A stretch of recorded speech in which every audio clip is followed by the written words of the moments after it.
اسلام آباد high court کے chief justice صاحب کو بار بار آگاہ کیا گیا تھا اور وہ خطوط اب سامنے آ چکے ہیں۔ اسلام آباد ہائی کورٹ کے ججز نے جو خط لکھا اس میں وہ یہ کہتے ہیں کہ یہ ڈسپیوٹ تب بنا جب عمران خان کے خلاف ان کی ایک درخواست آئی تھی جو کہ محمد ساجد تھے۔ وہ شہری آج تک ہمیں دکھے نہیں کہ محمد ساجد کون ہیں۔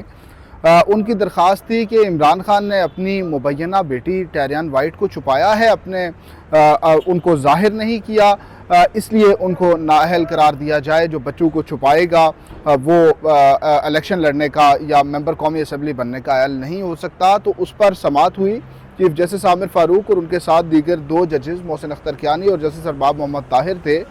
تو اب ججز کا اس پہ اختلاف آیا کہ چیف جسٹس صاحب نے کہا جی کہ یہ مینٹینیبل ہے، دیگر دو ججز نے کہا مینٹینیبل نہیں ہے، اس پر ڈسپیوٹ بنا تھا۔ تو اب یہ کہا جا رہا ہے، خط میں کہا گیا کہ جو دو ججز جو اختلاف کر رہے تھے ان پر پریشر ڈالا گیا انٹیلیجنس ایجنسیز کی جانب سے کہ آپ اس کو مینٹینیبل قرار دیں، اور جب انہوں نے بات نہیں مانی تو مزید پریشرائز کیا گیا۔ یہ تک لکھا ہوا ہے کہ ایک جج صاحب کو تو ہاسپٹل میں ایڈمٹ ہونا پڑا، ان کا بلڈ پریشر ہائی ہو گیا، اس حد تک پریشر تھا۔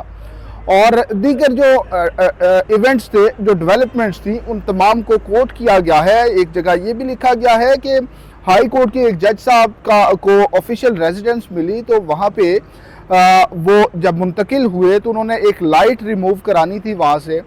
تو جب وہ کرا رہے تھے تو پتہ چلا کہ وہاں پہ خفیہ ویڈیو کیمرہ لگا ہوا ہے۔ اس کیمرے کے ساتھ کوئی سم کارڈ تھا، باقی اس کا پیچھے جو اس کی ہوتی ہے جو بھی ریکارڈ کرنے کے لیے، جو ڈیٹا ریکارڈنگ کے لیے ہوتا ہے ایکوپمنٹ، وہ سارا لگا ہوا تھا۔ اس کے علاوہ ماسٹر بیڈ روم میں ایک کیمرہ بھی لگا ہوا تھا، یہ بھی لکھا ہوا ہے۔ اور یو ایس بی بھی پھر ڈیٹیکٹ کی گئی، وہ اٹھائی گئی، اس سے جو پرسنل فیملی کی ویڈیوز تھیں وہ وہاں سے نکال کے ہائی کورٹ کے ججز کو بھی دکھائی گئی۔ چیف جسٹس اسلام آباد ہائی کورٹ کے نالج میں لایا گیا۔